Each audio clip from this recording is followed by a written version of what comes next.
Hi everyone, and welcome to the second edition of the Parent Pep Talk, advice and understanding from experts, parents, and kids. I'm your host, Gary Carton, and today we're going to focus on the growing issue of anxiety. If your child is experiencing anxiety, please know you're not alone.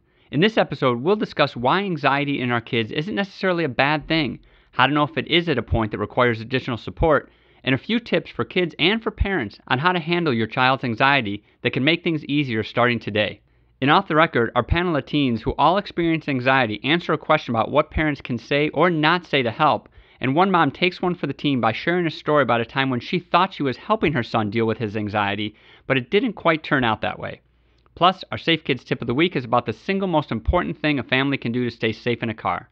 But first, I can't think of a more perfect person to offer some perspective on anxiety in kids than Dr. Jonathan Dalton, founder and director of the Center for Anxiety and Behavioral Change. Dr. Dalton is one of the country's leading experts on anxiety disorders in children and teens. He's also extremely generous with his time and expertise and frequently speaks to students, teachers, mental health professionals, and community groups on the treatment of anxiety disorders. We caught up with Dr. Dalton at his office in Rockville, Maryland. Dr. Dalton, thank you so much for joining us on the Parent Pep Talk. Absolutely. Pleasure to be here. This podcast is about parenting, so we always like to start from that angle. How many kids do you have, and what are their ages? I have 3 kids. Their ages are 13, 10, and 8. 2 boys and a girl. And how's that going so far? It's humbling for a child psychologist to be outsmarted by your own kids on a daily basis, but wouldn't trade it for the world. Love it. Well, I know one thing that you are a total expert on is this study of anxiety, and I guess that's probably a pretty good place to start. Can you talk a little bit about what exactly is anxiety and then how big of an issue it is? Sure. Well, anxiety itself is a good thing. It keeps us safe. It stops us from doing dangerous things. So anxiety itself is nothing we'd want to get rid of. What we deal with here are anxiety disorders, where the anxiety begins to interfere. It stops someone from doing things they love to do, and so it's becoming a larger issue. There's a lot of markers that we're seeing that lead us to call this generation being raised in the age of anxiety even. So we're seeing these rising tides of anxiety that are really affecting a lot of kids at a very early age, and it tends to tragically be chronic if it's not treated effectively. And so how do parents know the difference between this anxiety that you said is a healthy thing that we all feel and something that might need a little bit more attention or even some help? It's a great question. What it comes down to is not the intensity of the anxiety, it's about the accuracy of the perception. The idea is that the level of danger does not merit the level of anxiety, and it starts to impair functioning in an everyday basis. It stops kids from living their life. It creates a smaller and smaller cocoon that kids live in that prevents them from living their full life. And so our tagline at our center is that we don't treat anxiety. We don't have to. Anxiety is 2 things. Anxiety is temporary and anxiety is harmless. What we treat is avoidance, and avoidance can ruin lives. So parents should be on the lookout for how is my child modifying their behavior as a way to avoid or escape from situations, places, things that trigger the anxiety response. Got it. And what I really like about your philosophy and watching your videos and seeing you speak is that you believe this is treatable. This is not something that ruins lives, like you said. This is something that through work and through exercises and simple, lot common sense, people can make progress and change their lives. Well, the great news is I don't have to believe it. I can look at the research that tells us that with evidence-based treatment of an anxiety disorder, between 60 and 90% of kids show marked improvement throughout treatment.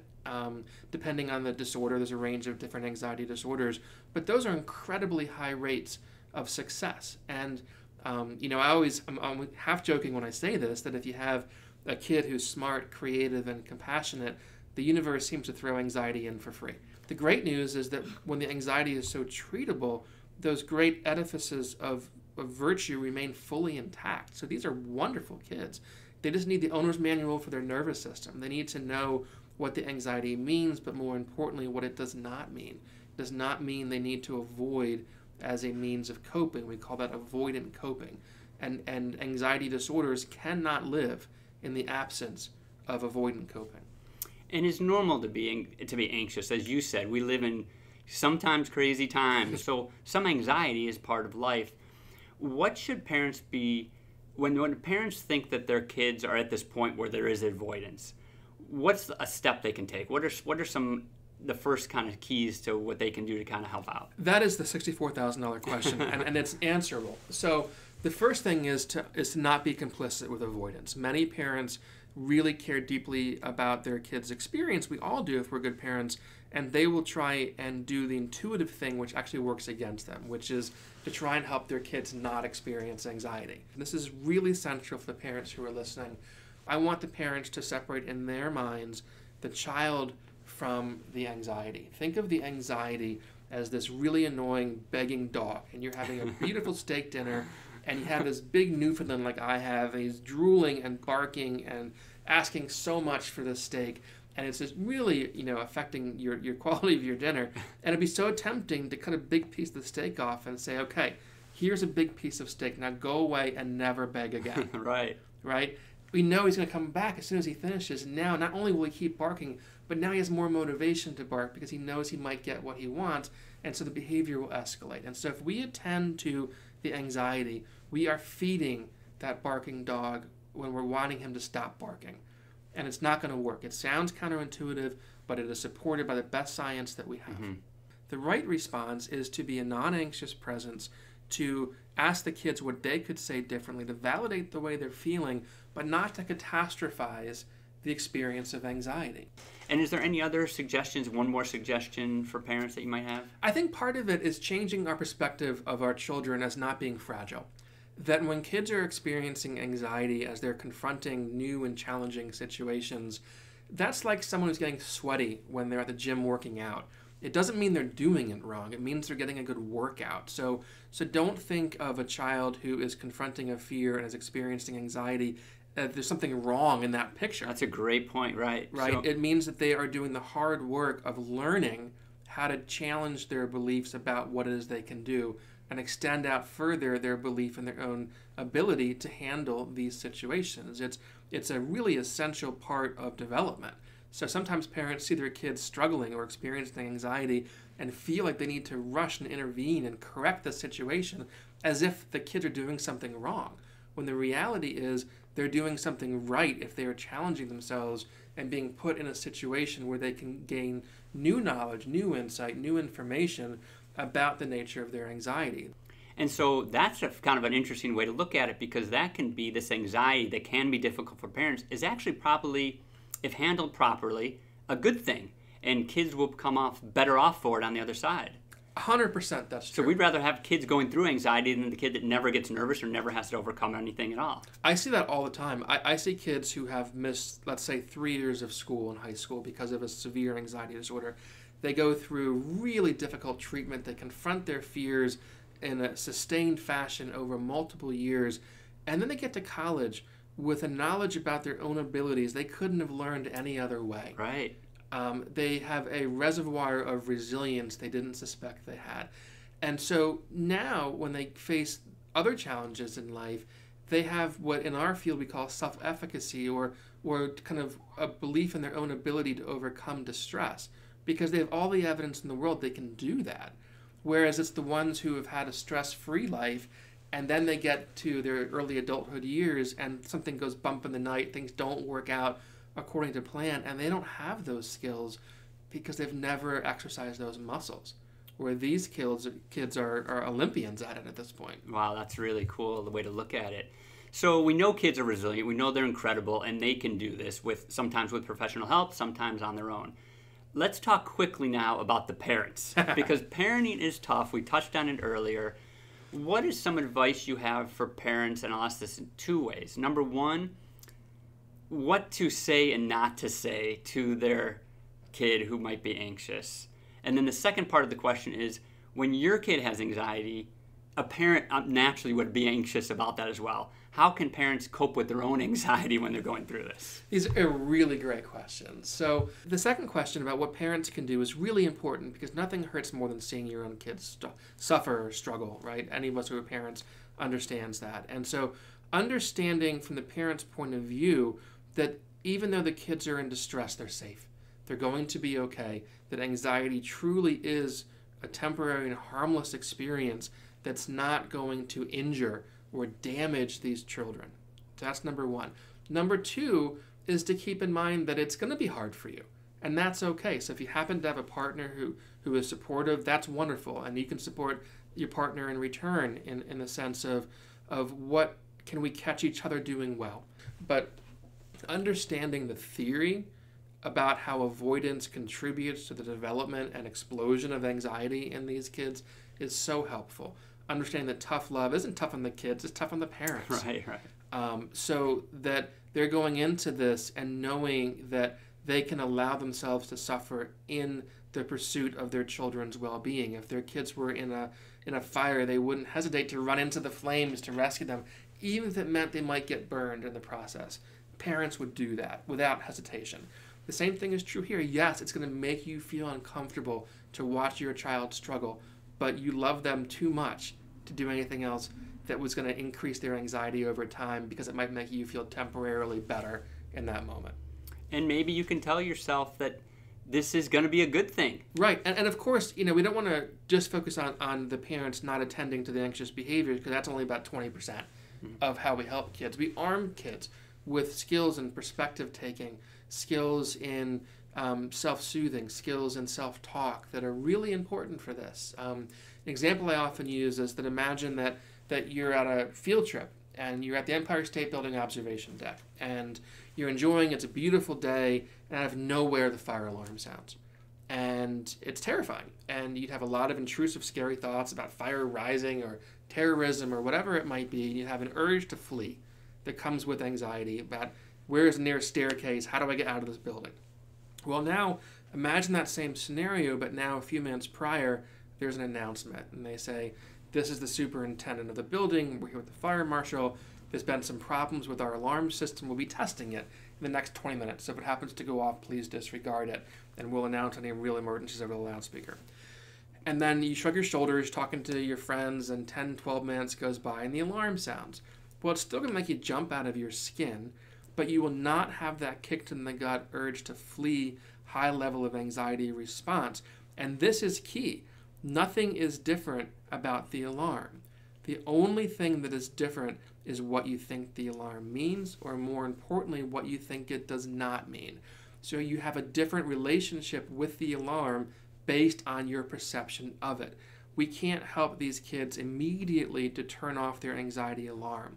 We can help them to think differently about what it means, but more importantly, what it doesn't mean. It's a really irritating and annoying false alarm that's giving you no real information. So we don't want to simply ignore a kid's struggles.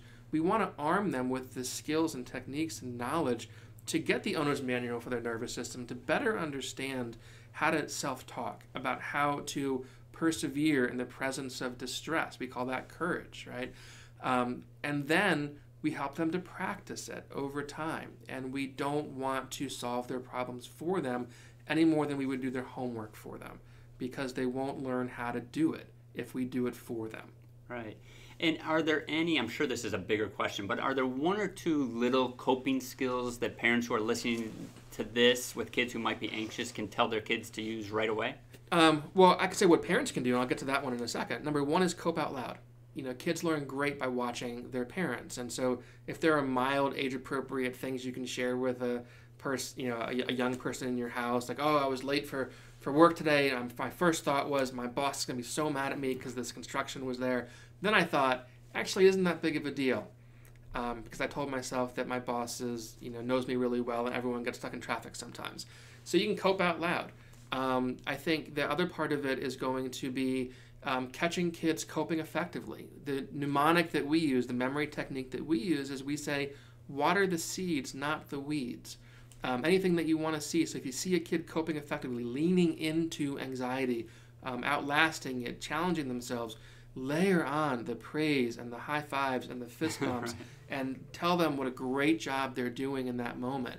That is 80% of what parents can do. 20% is that we can't keep giving the dog steak and asking for it to stop barking. Right. In terms of skills kids can use, so one of the metaphors, I love using metaphors. One of the metaphors, very good at it too, by the way. Thank you. One of the metaphors that I like to use is that most kids have been to the beach, at least around where I live. And we've all had the experience where we're maybe 8, 9 years old and we brave our way out a little bit further into the ocean. and that big wave starts to appear on the horizon, starts to roll towards you. And our instincts are to run back to shore. But you know what? The wave is faster than we are, especially if it's chest-deep water. And if we try and run from it, it's going to hit us from behind. And it's going to turn us into that washing machine that we've all had that unfortunate experience of having happen. The best thing to do is the most counterintuitive of all things, which is that you dive directly into the wave. And that's what we want kids to do when the anxiety comes. We don't want to run from it. We want to stand our ground and even lean forward, dive directly into the experience, knowing that while it might be counterintuitive, it's not dangerous. Anxiety is never dangerous to experience. The avoidance of anxiety really is, but we'll come out the other side. And once we know that we can do it, then we're comfortable going further and further out because we know and have confidence in our ability to cope effectively should another large wave roll in.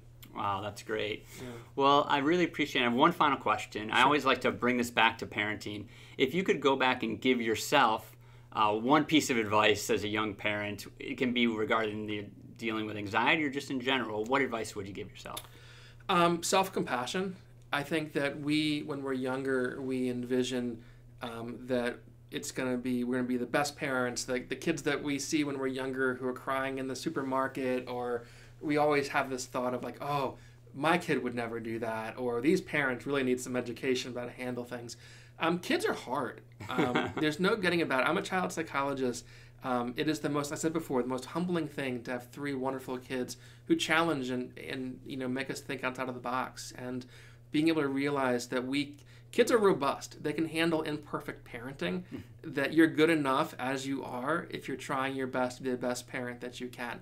Just do the best that you can. Have self-compassion, knowing that being a parent is the toughest job you'll ever have. And it's okay to make mistakes. I think that's really important. That's great. Well, thank you so much. I know this is just the tip of the iceberg, and we can probably talk a lot more, but this is a great start. And we really appreciate all your time today and all your expertise with kids and helping them out so much. Thank you so much. It's my pleasure. Thank you so much. Before we get to our Off the Record segment, I wanted to let you know that the Parent Pep Talk is brought to you by Safe Kids Worldwide, a nonprofit that's all about protecting kids from preventable injuries. Safe Kids is a go-to resource for parents because they give practical, expert advice on important safety areas so that kids can explore, have fun, and still be safe from serious injuries. So let me give you an example. This week's tip of the week is about the single most important thing a family can do to stay safe in a car, and that's buckle up. So how do you make sure your kids buckle up every ride? Well, you might want to think of it this way. Driver's ed for your kids starts the second you turn their car seats around to forward facing. That's when they can see everything that you're doing, and research shows that they learn the most from watching you. So be a good example and buckle up every ride, every time, and it will become a lifelong habit for your kids as well. This is just one of the many tips from Safe Kids. So check them out at safekids.org, sign up for their Top Tips newsletter or product recalls, or join them on Facebook, Twitter, or Instagram for more tips, videos, and all kinds of things to keep your kids healthy, active, and safe.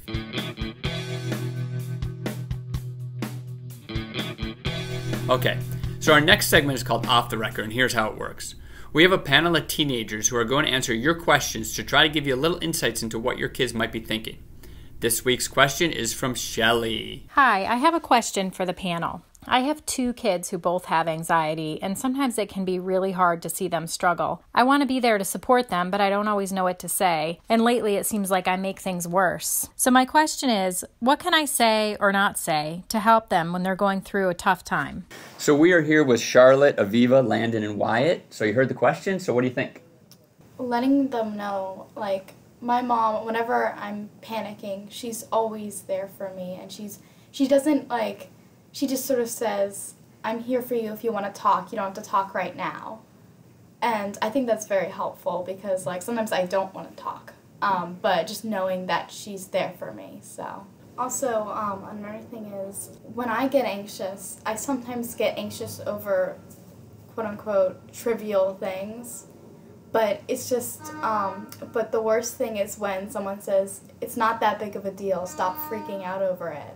Because that just makes me feel more anxious.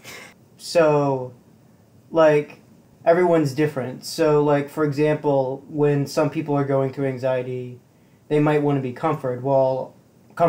But, in my case, I want to be left alone. I want room to breathe and be alone with my thoughts so I can sort things out. if that makes sense. Everyone's different, so just something to point out.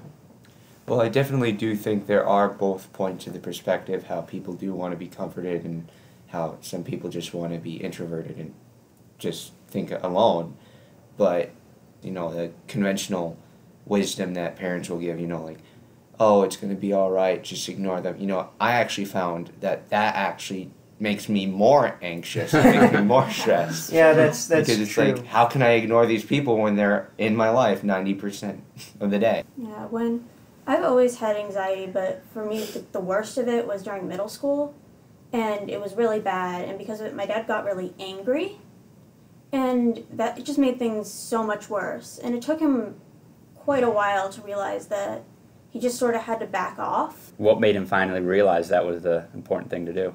Probably a combination of things, just because I guess I would throw tantrums a lot when that happened, and then also a lot of just talking to therapists as well, because I don't think I would have been able to explain to my dad that what he was doing was harmful to me if I didn't have a therapist.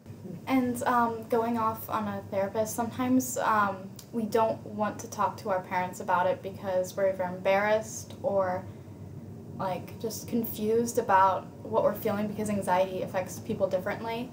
So talking to a therapist, someone that you don't know too well but also you will get to know, is a better feeling in some ways than talking to a parent.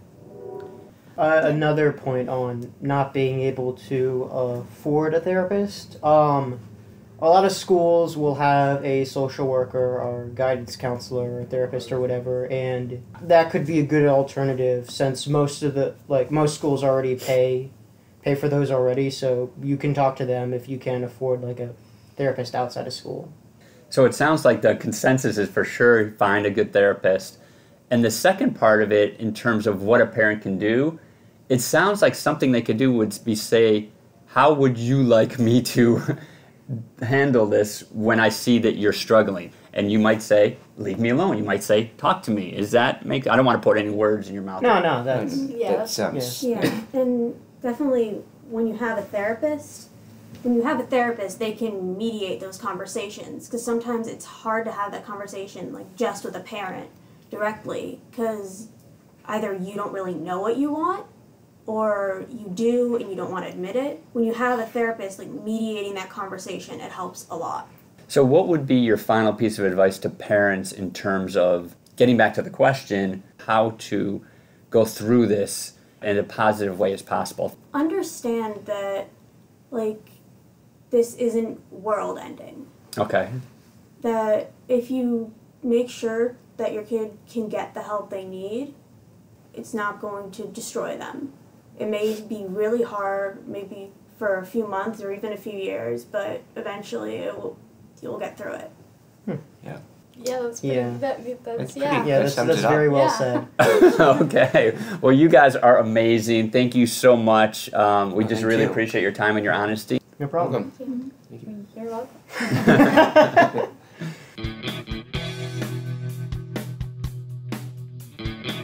And now it's time for our Taking One for the Team segment.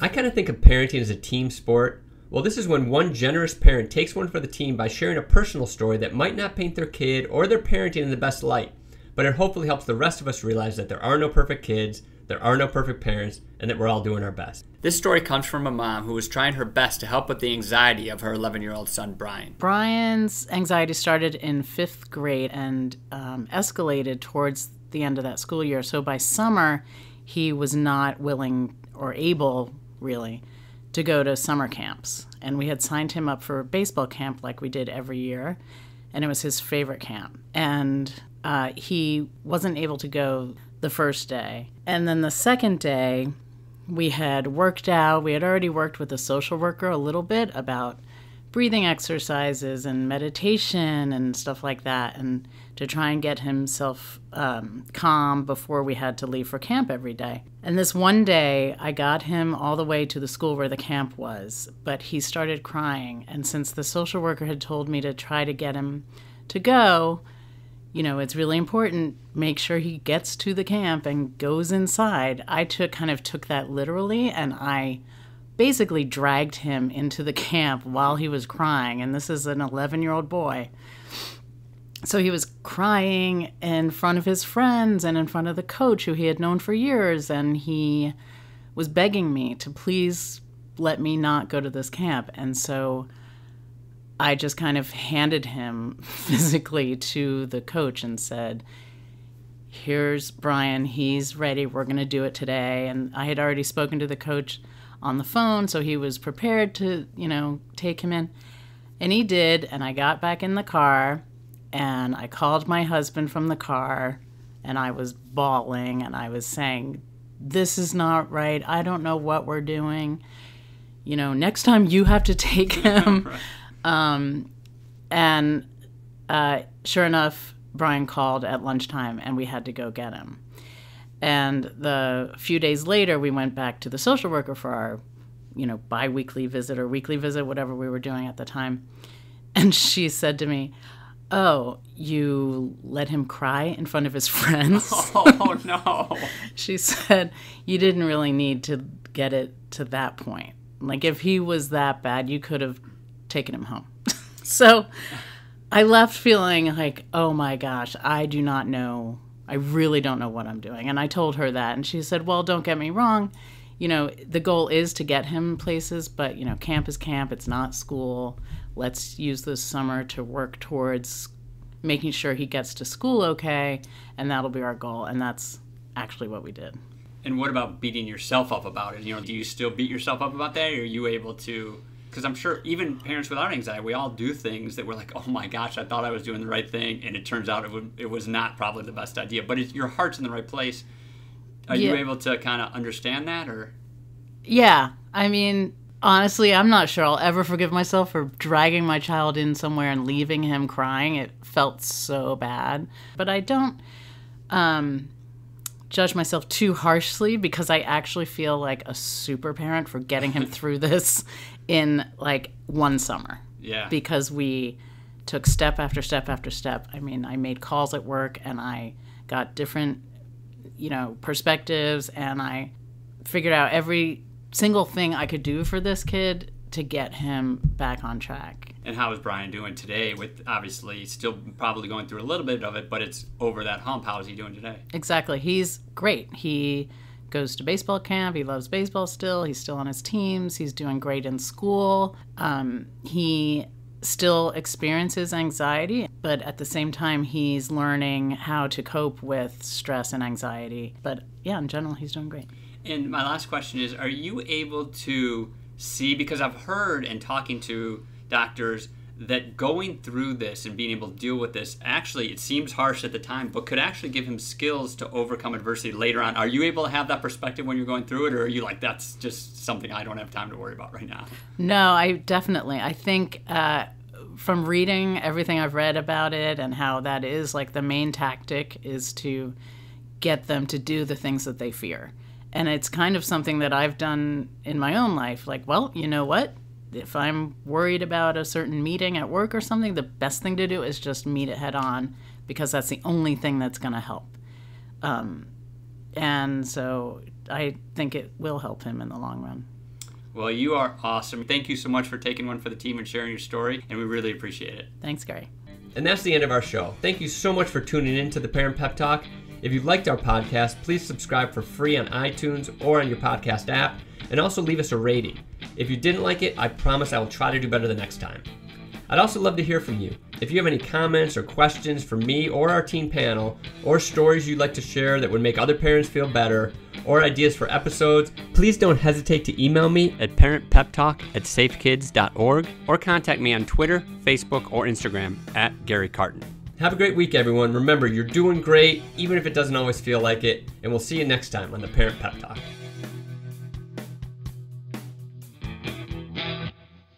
And now, here's a short preview from our episode about education. If you just ask the teacher, what's your take on this? Where do you think my kid is really at and capable of?